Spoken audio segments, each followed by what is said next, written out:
Ito na ang ating salmon.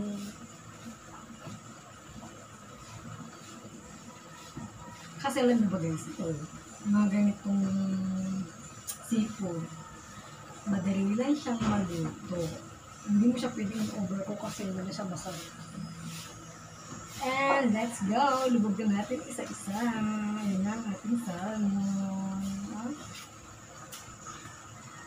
This is salmon.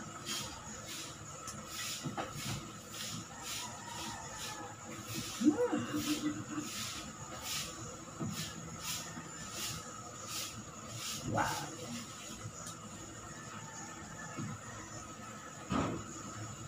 Guys, malinis yung kamay ko ha. Ayan.